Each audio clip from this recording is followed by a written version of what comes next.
Halo, perkenalkan nama saya Yuliana Fadila. Saya biasanya dipanggil Yuliana atau Lia. Sekarang saya berusia 28 tahun. Saya sudah bekerja di Glory 3,5 tahun di Departemen QC, lebih tepatnya di Trainer QC. Dan di sebelah saya ini pasangan saya. Ya, saya Rudi Trihartanto. Usia saya 29 tahun. Saya dari bagian finishing. Saya sudah bekerja di perusahaan ini kurang lebih 3,5 tahun.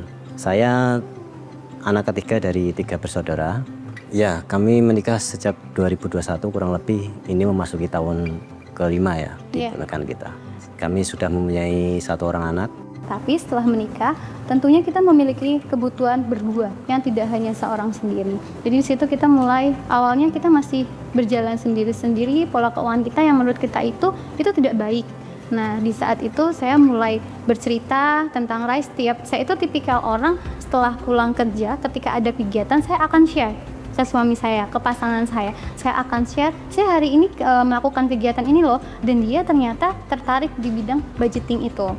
Nah, awalnya yang kita sendiri-sendiri, kita berjalan sendiri, di mana kita capek, kerja keras, tapi perkembangannya tidak signifikan. Akhirnya kita membuat budgeting di mana gaji kita digabung, kayak gitu. Setelah itu, setelah menikah, saya awalnya masih keras kepala dengan ego saya sendiri. Jika keuangan itu ya harus ada di tangan laki-laki. Saya dengan dia selalu bentrok soal keuangan.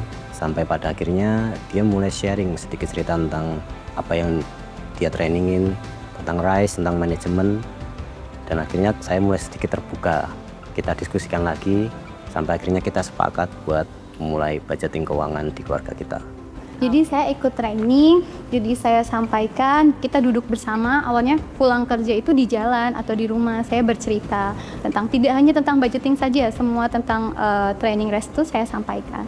Nah, di suatu malam kita sudah mendapatkan gajian. Nah, kita mulai discuss di situ, kita duduk bareng, kita ngobrol bareng, kita diskusikan gimana kalau kita mulai budgeting, kita gabungkan 2 keuangan kita, sumber penghasilan kita bersama digabungkan dengan persentase yang harus disepakati dari kita berdua, kayak gitu. Persentasenya itu 60, 20, 20, gimana 60 itu masuk ke kebutuhan pokok. Yang 20 kita perlu yang namanya lifestyle, kita perlu yang namanya jalan-jalan, biar tidak suntuk, karena di pekerjaan saja kita sudah memakan waktu yang banyak, apalagi anak kita itu juga kita tinggal bekerja dari hari Senin sampai hari Sabtu, tentunya dia kangen dengan orang tuanya. Nah, yang 20% ini adalah tabungan, dimana dulu itu sebelum mengikuti Rise, kita berdua itu tabungan itu adalah sisa dari kita setelah kebutuhan pokok, jalan-jalan itu baru tabungannya. Tapi sekarang kita komit karena kita memiliki sebuah tujuan.